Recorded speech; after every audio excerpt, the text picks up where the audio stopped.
Bonjour, en ce 25 avril, petit tour de jardin, si vous voulez bien le faire avec moi, sous la treille du rosier grimpant Cécile Brunner, arborant toujours sa floraison. Ce matin, une jolie petite surprise du jour avec le seringa à fleurs simples qui me montre ses premières fleurs.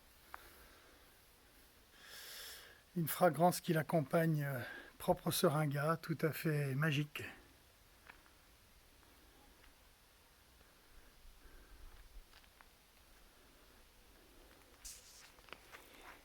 Ici, un hibiscus, lui arborant quelques pucerons noirs, des colonies entières.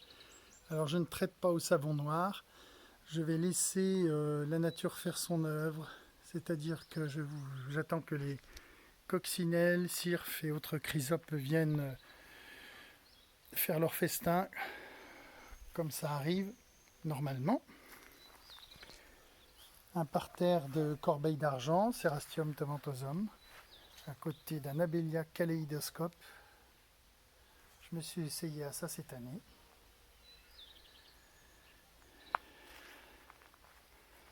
Un des fleurons de ce jardin, c'est le rosier Zéphirine Drouin, rosier Bourbon, création de Joséphine de Beauharnais.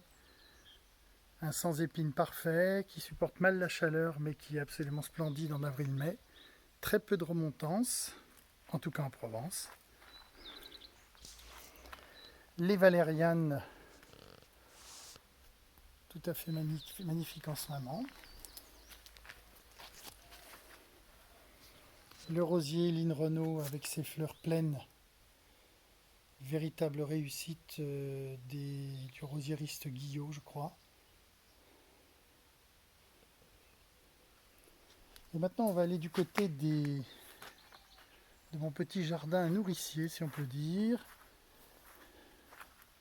Je ne suis pas encore dans l'autonomie alimentaire, loin s'en faut, mais j'ai sinon semé, en tout cas enterré de vieilles pommes de terre Charlotte que j'avais il y a un mois, donc fin mars. Et ma foi, en arrosant régulièrement, je pense que je vais avoir une récolte. J'attends encore un mois. Et quelques petits carrés aussi de potager que j'ai fait. Ici pareil avec des pommes de terre, 2 ou 3 plants de tomates, des haricots que j'ai semés, qui viennent bien, quelques radis.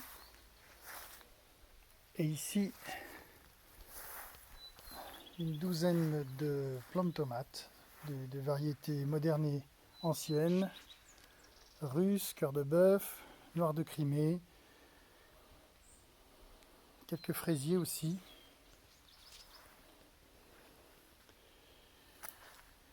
Et enfin, je finis en vous présentant ce rosier qui s'appelle le Rosa mutabilis, qui est véritablement une merveille à tailler assez peu. Bon, qui est assez piquant, mais le problème n'est pas là, c'est que regardez un peu ces moirages de couleurs qui vont du mauve au rose pastel, tirant sur l'orangé. Et en plus, ce qui ne gâche rien, une odeur très intéressante, assez subtile, pas trop forte. Voilà.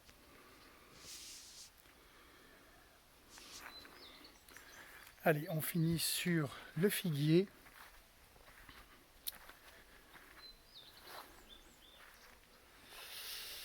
Qui est en train de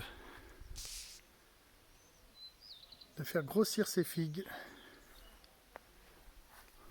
C'est un figuier qui a quelques années mais qui avait souffert.